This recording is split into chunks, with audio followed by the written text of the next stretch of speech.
الرجیم بسم اللہ الرحمن الرحیم الحمد للہ رب العالمین والحمد للہ الذی ہدانا لہذا وما كنا لنهتدی لولا ان ہدانا اللہ ثم الصلاۃ والسلام ونفسی بتقوی اللہ ونظم امرکم. پہلے اپنے آپ کو پھر آپ سب کو نصیحت وصیت درخواست تقوی اختیار کیجیے, اللہ تعالیٰ کا احترام کیجیے کہ یہی کامیابی کا راستہ ہے.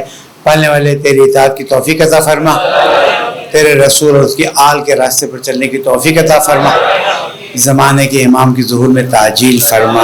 درود پڑھ دے محمد.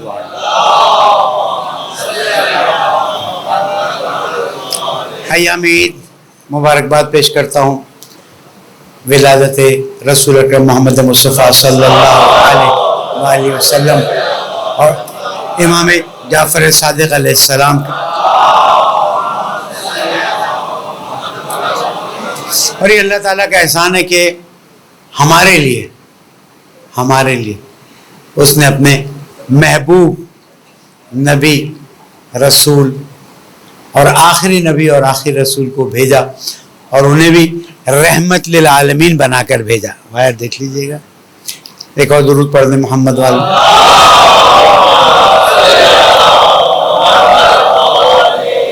اس سے بڑی کیا خوش نصیبی ہوگی کہ ہمارے لیے, کیوں اس پہ زور دے رہا ہوں, ہمارے لیے, اس لیے کہ اللہ تعالیٰ ہم سے محبت کرتا ہے, ہمیں چاہتا ہے, اور صرف یہی نہیں کہ اپنے محبوب اپنے حبیب کو ہماری ہدایت کے لیے بھیجا, پھر ان کی آل کو بھی ہماری ہدایت کے لیے بھیجتا رہا. ورنہ وہ چاہتا تو سلسلہ ختم کر دیتا. چاہو تو میرے محبوب نے جو باتیں کی ہیں, میرے آخری نبی آخری رسول نے جو باتیں کی ہیں اس پہ عمل کرو, چاہو تو نہ کرو. لیکن کیونکہ اللہ تعالیٰ چاہتا ہے کہ ہم ہدایت کے راستے پر رہیں, اور پھر ہماری منزلت اور زیادہ ہے, اس لیے کہ نہ ہم نے حضور اکرم کو دیکھا, نہ ائمہ معصومین علیہ السلام کو دیکھا, اور غیبت کے زمانے میں ہمارے امتحانات اور بھی بڑھ گئے. اس کے باوجود ایمان پر مضبوطی سے کھڑے ہیں, ایمان پر مضبوطی سے قائم ہے. یہ ذرا دیکھ لیجئے, تھوڑا آگے پیچھے کر لیجئے, مہربانی.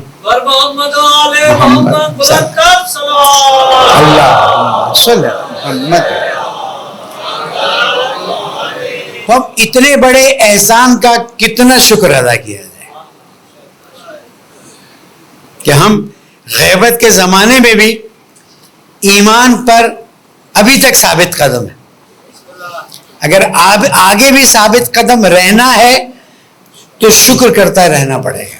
جتنا شکر کرو گے اتنا ایمان زیادہ. امتحان تو آنے, کوئی یہ کہے کہ جناب ہم شکر کر رہے ہیں, ہم اللہ کی اطاعت کر رہے ہیں, اہل بیت سے محبت کر رہے ہیں, پھر بھی ہم پر اتنی مصیبتیں, پھر بھی ہم پر اتنی تکلیفیں, تو تمہارا کیا امام حسین سے مقابلہ ہو سکتا ہے؟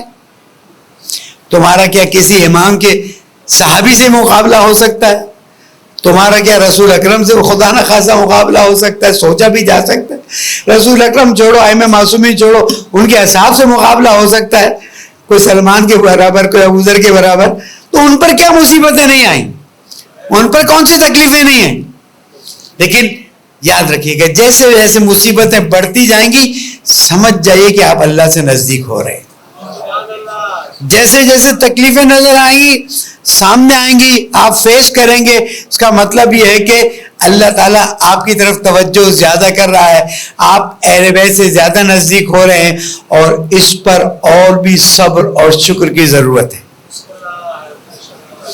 عزیزوں, عید کے دن یہی تحفہ دینا چاہتا ہوں, اپنی اہمیت سمجھیں, اور جس کی اہمیت ہوتی ہے اس کی ذمہ داری ہوتی ہے, اور ذمہ داری ادا نہ کرنے والا پھر حساب کتاب میں پکڑا جاتا ہے. بھئی آج جتنی بھی نعمت آپ کو ملی ہیں اس کا حساب تو دینا ہوگا نا. صحیح طرح استعمال کیا ہے تو اس پہ ثواب مل جائے گا, غلط استعمال کیا ہے تو اس کا. اب عید کے موقع پہ تو میں ایسی باتیں نہیں کر سکتا. اور کتنی خوبصورت بات ہے کہ اللہ تعالیٰ نے حضور اکرم کو بھیجا, یتلو علیہم آیاتہ ویزکیہم ویعلمہم الکتاب والحکمہ. اللہ تعالیٰ کی نشانیوں کو تم پر بیان کرے، تمہارے نفس کو پاک کرے، وَيُعَلِّمُهُمُ الْكِتَابَ وَالْحِکْمَةَ، اور کتاب اور حکمت کی تعلیم دے۔ یعنی دین اسلام کہیں جنگ کے لیے آیا ہی نہیں تھا، کہیں لڑائی کے لیے آیا ہی نہیں تھا، کہیں اختلافات کے لیے آیا ہی نہیں تھا۔ آیا تھا تو محبت کا پیغام لے کر آیا تھا، آیا تو انسانیت کا احترام کے پیغام کو لے کر آیا تھا، آیا تھا تو علم کی بات لے کر آیا تھا، آیا تھا تو عقل کی بات لے کر آیا تھا، آیا تھا تو اللہ کی اطاعت کا پیغام لے کر آیا تھا، آیا تھا تو قرآن مجید لے کر آیا تھا، آیا تھا تو جنت کی بشارت لے کر آیا تھا، آیا تھا تو انسانیت کو انسانیت کے ساتھ بھلائی کا پیغام لے کر آیا تھا۔ وہ اسلام کہاں چلا گیا؟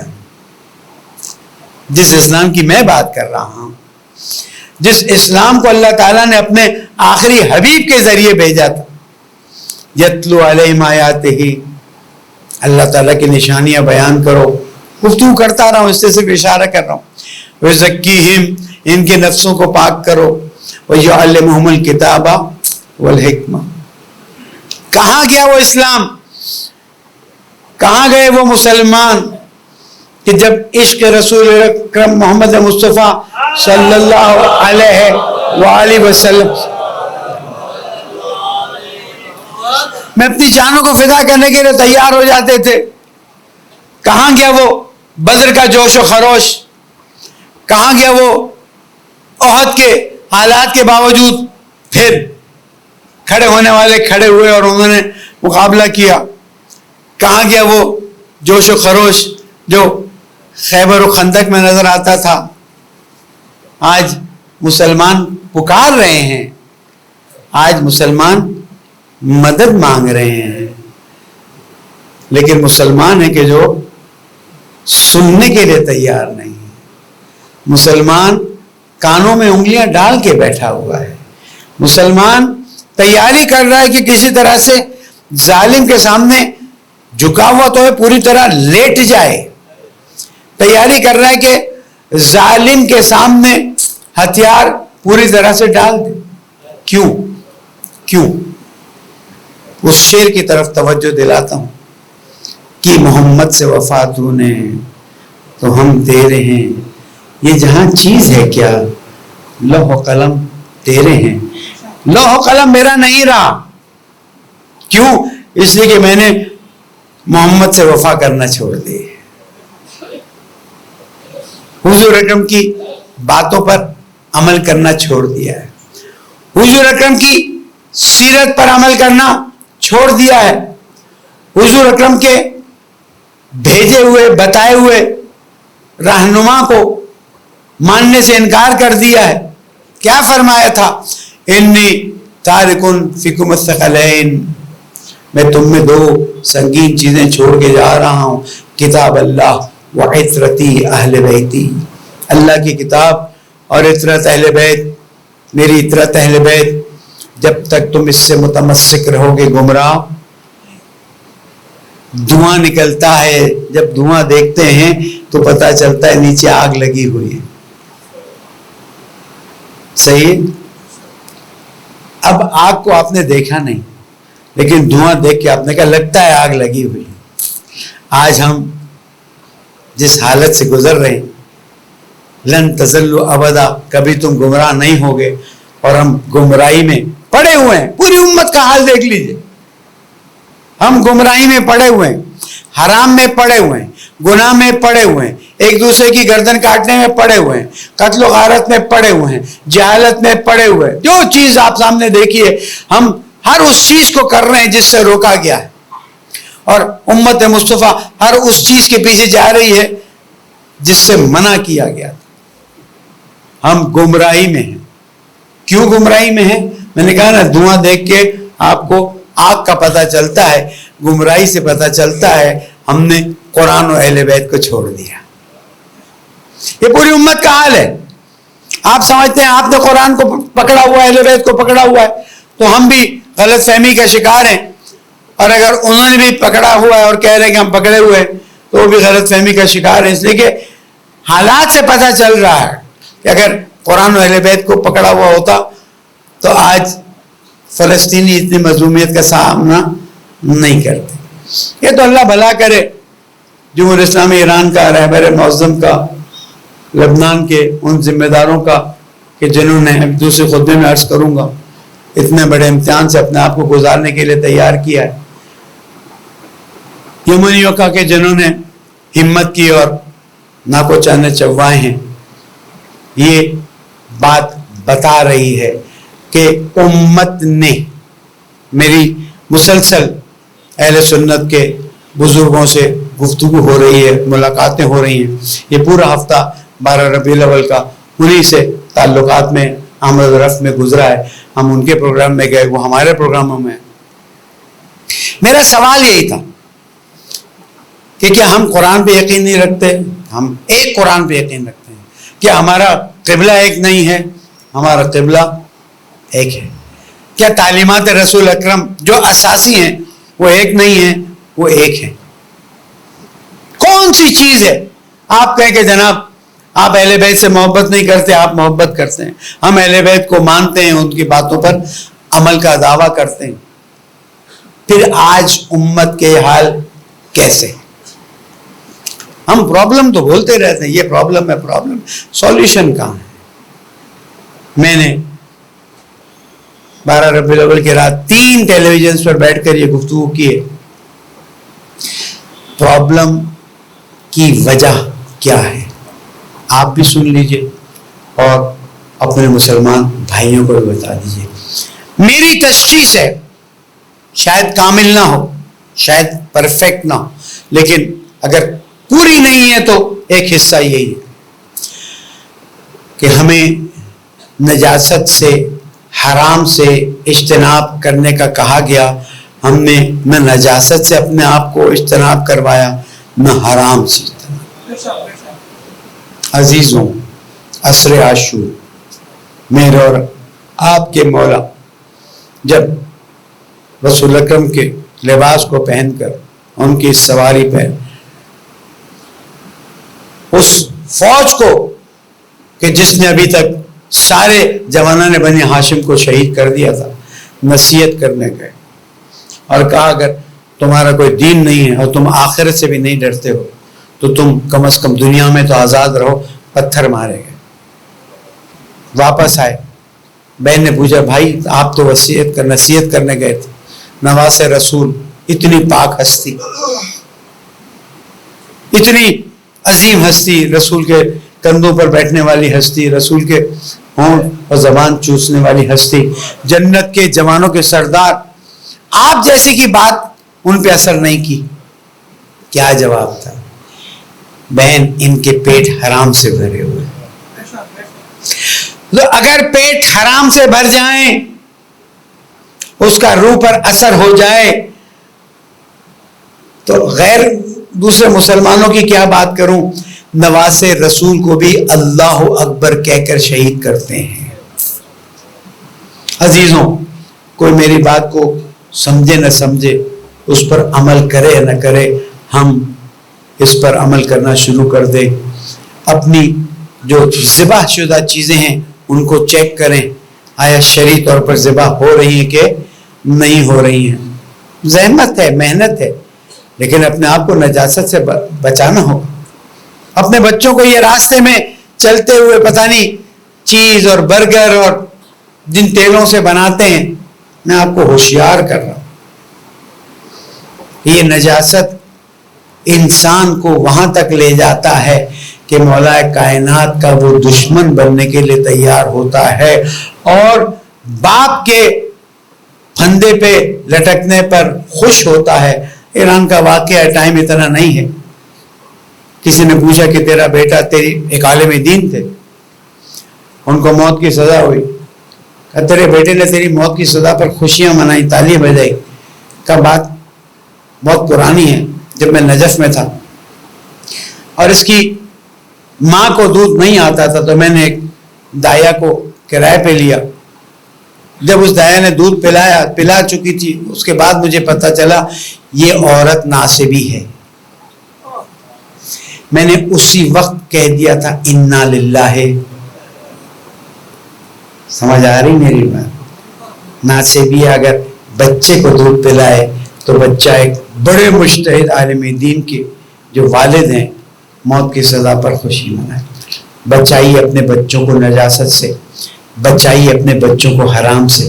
ہر چیز کھانے کی نہیں ہوتی ہے، ہر چیز پیٹ میں ڈالنے کی نہیں ہوتی. کوئی نہ کوئی تو اس کا روح پر اثر ہوتا ہے. پھر جب اثر ہو جاتا ہے تو ہم افسوس کرتے ہیں. اپنے بچوں کو ایسا بنائیے جیسے کہ مولا کائنات نے بتایا ہے، جیسے کہ اہل بیت نے بتایا ہے. اس لیے کہ کل امام زمانہ تشریف لانے والے ہیں اور اس وقت ہماری نسل پاکیزہ نہیں ہوگی تو ہمیں افسوس ہوگا کہ کاش جو چیزیں چھوٹی چھوٹی چیزیں بتائی گئی تھی اس پر عمل ہوتا تو آج ہماری نسل بھی امام علیہ السلام کی خدمت میں ہوتی. بس عید کا پیغام ہے، عید کا تحفہ ہے. گھر میں جائیے اور تمام چیزوں پر نظر رکھیے اور کوشش کیجئے کہ جہاں جہاں سے نجاست آنے کا امکان ہے، کھانے میں یا کمائی میں یا رشوت میں، ان نجاستوں کو دور کر دیجئے. بھوکے رہ لیجئے، 2 ٹائم کا کھانا کھا لیجئے، لیکن اپنے بچوں کو پاکیزہ غذا دیجئے تاکہ ان کے دل میں اہل بیت کی محبت اور زیادہ ہو. اور اس کے بعد جب وہ زمانہ ہے، پتہ نہیں ہماری کون سی نسل ہوگی، انشاءاللہ کہ ہوگی، جب امام کی خدمت میں جائے گی تو آپ کو بھی خبر سے نکال کے دکھایا جائے گا، دیکھو تمہاری پتہ نہیں فلاں نسل جو ہے اس نے امام کی فوج میں اپنے آپ کو شامل کر دیا ہے. پالنے والے ہمیں اپنی نسلوں کو پاکیزہ غذا کھلانے کی توفیق عطا، ہماری عاقبت بخیر فرما، گناہوں کو معاف فرما، پیارے ملک پاکستان کو امن کا گہوارہ بنا، زمانے کے امام کو راضی فرما، ان کے ظہور میں تعجیل فرما. بسم اللہ الرحمن الرحیم. والعصر ان الانسان لفی خسر الا الذین آمنوا وعملوا الصالحات وتواصوا بالحق وتواصوا بالصبر. صدق اللہ العلی العظیم.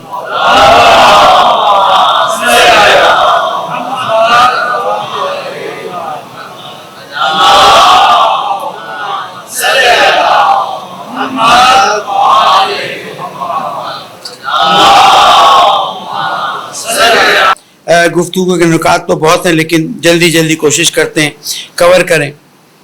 عید میلاد النبی کے جلوس نکلے، بہت اچھا ہوا، خوشی ہوئی کہ مسلمانوں نے رسول اکرم کی ولادت پر جشن منایا. گلی کوچا نظر و نیاز دی گئی. جن شیعہ تنظیموں نے سیکیورٹی کی نیاز بانٹی ان کا شکریہ ادا کرتا ہوں. لیکن مجھ سے سوال کیا گیا ہے کہ نانا کے جلوسوں کو جہاں سے نکال لو کوئی پابندی نہیں. نانا کے جلوسوں کو جو جب 12 ربیع الاول کو 11 ربیع الاول جہاں سے نکال لے کوئی پابندی نہیں. جلوسوں میں اسلحہ بھی دکھایا گیا، جلوسوں میں غلیظ نعرے بھی لگائے گئے، بعض سب میں نہیں، اکثر تو احترام سے نکلے. کوئی روکنے والا نہیں، کوئی ٹوکنے والا نہیں، کوئی پوچھنے والا نہیں. اور نواسے کے جلوس پر الگ پابندیاں لگتی ہیں. کبھی آپ کہتے ہیں NOC لو، کبھی آپ کہتے ہیں پتہ نہیں پرمٹ لو، کبھی آپ کہتے ہیں آدھا گھنٹہ جلوس زیادہ نکل گیا، کبھی آپ کہتے ہیں جلوس کا روٹ چینج کرو، کبھی FIR، کبھی 4 شیڈیول، کبھی ATC کی. میں جانتا ہوں، میں پورے پاکستان میں چل رہا ہوں، ایک FIR کے بارے میں میرے پاس میرے دفتر میں ریکارڈ میں نے منگوا لیا ہے. یہ فرق کیوں کیا جاتا ہے؟ وہاں سیکیورٹی کی کوئی ضرورت نہیں، یہاں اتنی سیکیورٹی کے جلوس میں جانے والا تنگ آ جائے. سوال کرنے والوں کا حق تو بنتا ہے سوال کرے. وہی نانا ہیں، وہی نواسے ہیں جو نواسوں کو کندھے پہ بٹھاتے تھے. نواسا اگر سجدے میں آ کر بیٹھ جائے تو ہلانے کی ہمت نہیں ہوتی تھی کسی کی. رسول اکرم خود سجدہ لمبا کرتے تھے اور لوگ دیکھتے تھے. کیا ہو گیا عزیزوں؟ غور کیجئے یہ فرق کیوں کیا جا رہا ہے، اس فرق کی وجہ کیا ہے. اور میں ذمہ داروں سے کہتا ہوں مجھے کانسٹیٹیوشنل جواب دیں، مجھے خاموش کرنے والا جواب نہ دیں کہ یہ فرق کیوں کیا جا رہا ہے. درود پڑھ دیں محمد والے.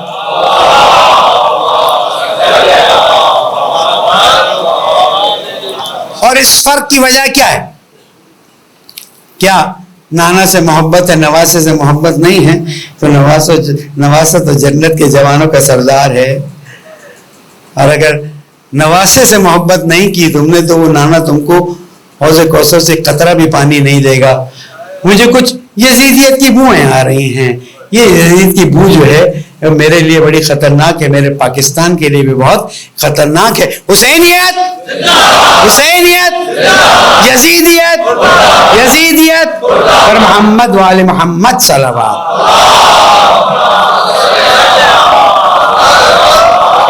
ایران سے معزز قاری تشریف لائیں, نماز عصر کے بعد انشاءاللہ تلاوت کریں گے. جو بیٹھ سکے وہ تشریف رکھیں تاکہ محفل قرآن بھی یہاں پر برپا کی جا سکے.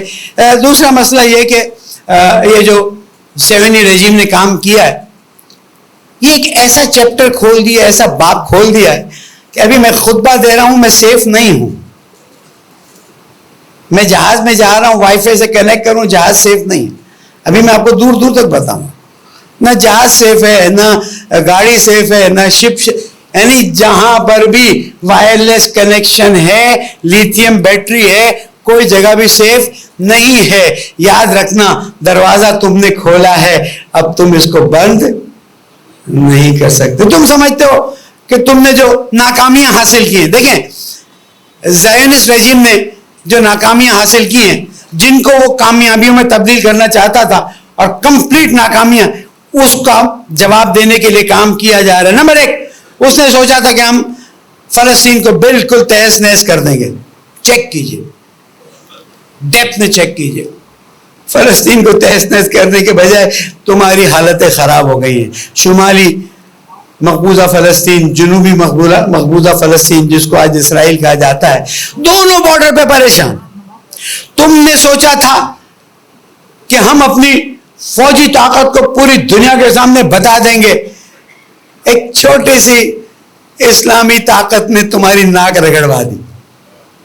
تم نے سوچا تھا کہ ظاہر اس کا نام لیتے ہیں تو پھر یوٹیوب بھی بند کر دیتی ہے, فیس بک بھی بند کر دیتی ہے, نام لینے کی کیا ضرورت ہے. آپ جانتے ہیں چند جوانوں نے مل کر وہ تباہی مچا دی کہ سال پورا ہونے والا ہے 7 اکتوبر. شہادت تو ہماری میراث ہے, شہادت پہ افسوس نہیں, لیکن افسوس مسلمانوں کی خاموشی پر. میں بول چکا اس پر.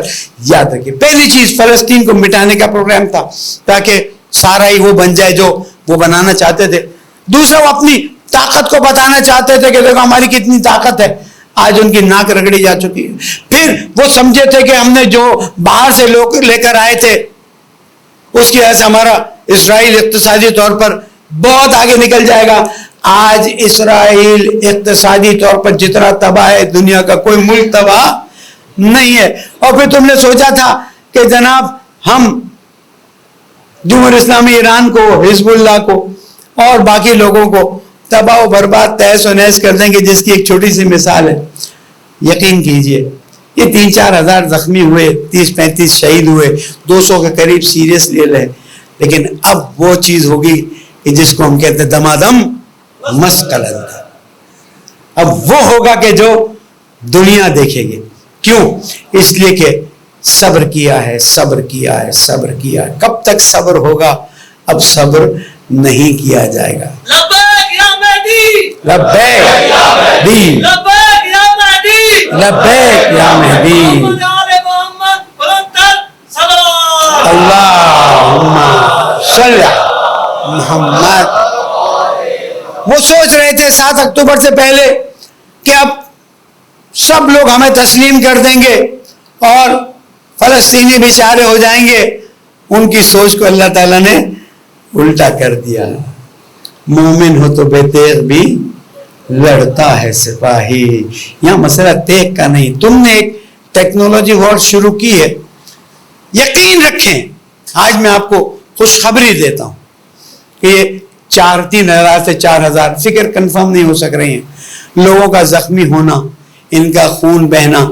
مسلمان جو مسلمان ہیں, وہ نہیں جو مسلمانوں کا گلا کاٹتے ہیں, وہ نہیں جو مسلمانوں پہ اسلحہ چلاتے ہیں, جو مسلمان ہیں. انما المؤمنون اخوہ, المسلم من سلم المسلم بیدہ ولسانہ. مسلمان وہ ہے کہ جس کے ہاتھ سے دوسرا مسلمان محفوظ ہے. جو اصلی مسلمان, جو اللہ پر بھروسہ کرتا ہے, جو قرآن پہ بھروسہ کرتا ہے, اب اس مرحلے میں داخل ہو جائے گا. دیکھیں اہل سنت میں بھی ایک بہت بڑا گروہ ہے جو چاہتا ہے کہ کسی طرح سے مسلمانوں, فلسطین بیچاروں کے خون کا بدلہ لیا جا سکے. انشاءاللہ اب مسلمانوں کے مختلف مسالک ہاتھ میں ہاتھ ڈال کر آگے بڑھنے کی انشاءاللہ تیاری کریں گے. اور اب دیکھیے گا کہ کس طرح سے رہبر معظم کی ہدایت پر اور جمہور اسلامی ایران کی مدد سے اللہ تعالیٰ نے جو تائید کی ہے، انشاءاللہ 6 مہینے 8 مہینے شاید لگ سکتے ہیں، لیکن انشاءاللہ عید کے موقع پر خوشخبری دے رہا ہوں کہ دنیا کا نقشہ بدلے گا اور یہ زائنسٹ رجیم کا خاتمہ ہو جائے گا. عزیزوں، عید میلاد النبی کے موقع پر اور چھٹے امام علیہ السلام کی ولادت ہے، کوشش کریں جتنا ہو سکے جشن منائیں. لیکن ایک گفتگو رہی تھی اور اس میں میں نے کہا تھا کہ جشن میں کسی بھی حرام کام کی اجازت، میں ایک بہت حساس بات کی طرف توجہ دلا. میں اہل سنت بھائیوں سے کہتا ہوں کہ آپ ہمارے تعزیوں پر، آپ ہمارے تابوتوں پر اعتراض کرتے ہیں جبکہ شرعاً اشکال نہیں ہے اور ہم اسے احترام میں نکالتے ہیں. یاد یہ جو زوج رسول کی شبیہ بنا کر ایک بازاری خاتون کو ایک گھوڑے پہ بٹھا کے، پتہ نہیں اس سال کی ویڈیو ہے پچھلے سال کی ویڈیو ہے، پر لگا کر اور باقاعدہ ان کی شان میں دیکھیں زوج رسول کی اپنی ایک عزت احترام ہے. ہم اس پر اہل سنت علماء کو ریکویسٹ کرتے ہیں، ڈیمانڈ کرتے ہیں کہ جس طرح آپ آ کر، حالانکہ ہماری کوئی چیز شریعت کے باہر نہیں ہوتی، اگر ہے تو آپ ہمیں بتائیں، یہ شان رسالت میں توہین کی گئی ہے. میں نہیں کہتا آپ جیل میں ڈالیں، FIR کٹوائیں، یہ کریں. ان چیزوں کو اگر آپ نے نہیں روکا تو چیزیں آگے بڑھتی جائیں گی اور پھر آپ روک نہیں سکیں گے. زوج رسول، ازواج رسول کا احترام آپ کے لیے بھی ضروری ہے، ہم بھی احترام کرتے ہیں. اس لیے خدا را اس طرح کے اور جو دوسرے غیر شرعی عمل ہو رہے ہیں اس کو روکیے تاکہ شان رسالت میں توہین نہ ہو. ایک سلسلہ چلا ہوا ہے کہ جس پر بھی شان رسالت کی توہین کی مثلا بات ڈالی جاتی ہے، FIR کاٹی جاتی ہے، اس کو فوراً پکڑ کے مار دیا جاتا ہے. 2 واقعات میں تو پولیس والوں نے مار ڈالا، اب کس طرح مارا آپ کے پاس ہے. اور ساتھ ساتھ پھر عوام پر ٹوٹ پڑتی ہے، جلاتی ہے. ریاست کہاں پر ہے؟ ثابت ہو جائے. ہم آپ کو نہیں روکتے کہ جو سزا معین کی گئی ہے وہ سزا آپ دیں، لیکن اس طرح سے کیا پتا کسی کی کسی سے دشمنی ہو رہی ہو اور وہ اس پر ڈال دے. میں جانتا ہوں کہ ہمارے بہت سے مومنین پرنٹنگ پریس ہوا کرتا تھا اور وہ واقعہ میں نہیں بھول سکتا کہ اس وقت میں طالب علم تھا، یعنی اس مرحلے پر تھے کہ عملی طور پر کچھ نہیں کر سکتے تھے. پرنٹنگ پریس کے باہر اور آ کے قرآن مجید جلا کے ڈال دیے گئے اور فوراً ان صاحب کو پکڑ کے جیل میں لے جایا گیا. 4 سال 5 سال کیس چلا. کیس چلنے کے بعد وہ باعزت بری ہوئے. جیسی باعزت بری ہو کر گھر آئے ان کو شہید کر دیا گیا. یہ ٹرینڈ بہت خطرناک ہے. شان رسالت میں، توہین رسول میں، توہین قرآن میں ہم بالکل متفق ہیں کہ ہم یا اصحاب کرام کا احترام اپنی جگہ پر ہے، لیکن ثابت ہونے کے بعد میں تو کہتا ہوں جس پر ثابت ہے اس پہ تو آپ نے کیس کیا نہیں، پریشان ہو گئے. جس پر توہین اللہ، توہین رسول، توہین اصحاب، توہین خانہ کعبہ کا الزام تھا، اس پر تو لوگ رضی اللہ کہنا شروع کر دیتے ہیں. ہاں، یزید کو بھول گیا جس نے نواز رسول کو شہید کیا، رسول کی بیٹیوں کو قید کیا. اور تم کہتے ہو کربلا میں اس نے کچھ نہیں کیا تو اسی نے، لیکن اگر تم کہتے ہو کچھ نہیں تو جب رسول کی بیٹیاں لائی گئیں شام میں اور جس طرح سے لائی گئیں تم نے خوشیاں کیسے منائیں؟ ایک مولوی صاحب اٹھے وہ تو 2-3 دن خوشیاں منائیں، پھر جب پتہ چلا رسول کی بیٹیاں پھر تو عزت دی. او بھائی، تاریخ میں کب تک تم اوپر نیچے کرتے رہو گے؟ توہین رسالت کی ہے، توہین خدا کیا ہے، اس کے بعد توہین اسلام کیا ہے، توہین مسجد نبوی کی ہے، مسجد نبوی میں خون بہایا ہے. اصحاب کی ازواج کو جس طرح سے بے احترامی کی گئی ہے، خانہ کعبہ پہ منجنیق باندھا گیا ہے، خانہ کعبہ کے غلاف کو آگ لگائی گئی ہے. مت کہو کہ اس زمانے میں خانہ کعبہ کا غلاف نہیں تھا. اب جو تم توجیہ لاتے ہو ہم قبول کرنے کے لیے تیار نہیں ہیں. اور میں ان اہل سنت علماء کا احترام کرتا ہوں کہ جو یہ بات کہتے ہیں کہ ہاں یزید وہ شخص ہے کہ جس نے اسلام اور رسول اور اہل بیت کی توہین کی ہے. تو توہین جس نے کی ہے پہلے اس پہ لعنت کر دو نا، ہاں اس کے بعد پھر آؤ. لیکن یہ جو معصوم لوگوں، یعنی معصوم بہن مانا کہ انہوں نے جرم نہیں کیا ہے، آپ کے ان کے ساتھ مسائل ہیں، اس خاتون کے ساتھ مسائل ہیں، اور اس کے بعد یہ توہین رسالت والا عنوان آتا ہے. حکومت اگر اس کو سیریس نہیں لے گی ہم تو آپ کا کچھ نہیں کریں گے، لیکن وہ ذات بیٹھی ہے، وہ ذات انصاف کر کے رہے گی. اور آپ کی موت سے پہلے آپ دیکھیں گے کہ اللہ تعالیٰ آپ کے ساتھ کیا کرتا ہے. اگر کسی نے جرم کیا ہے تو جرم ثابت ہونا چاہیے اور اس کے بعد اس کو سزا ملنی چاہیے. پالنے والے اس پیارے ملک کو امریکہ کے ہمارا بنا، سیاسی ہلچل کو ایک سکون عطا فرما، دشمنان اسلام کو نابود فرما، پریشانوں کی پریشانی کو دور فرما. عید کا موقع ہے، ہاتھ اٹھا کے مانگ رہے ہیں، جو چاہتے ہیں ہمیں عطا کر دے. ہماری موت اہل بیت کی محبت پر قرار، ہمارے محروم شہداء کے درجات بلند فرما، بے گناہ اسیروں کو رہا فرما، جن بیٹیوں اور بیٹوں کی شادی کے وسائل فراہم نہیں وسائل فراہم فرما، بے اولادوں کو رسول اکرم اور امام صادق علیہ السلام کی برکت سے اولادیں عطا فرما دے، پریشانوں کی پریشانی کو دور فرما دے، امام علیہ السلام کو ہم سے راضی فرما دے، ان کے ظہور میں تعجیل فرما دے. بسم اللہ الرحمن الرحیم. اذا جاء نصر اللہ والفتح ورأيت الناس يدخلون في دين الله افواجا فسبح بحمد ربك واستغفره انه كان توابا. صدق اللہ العلی العظیم.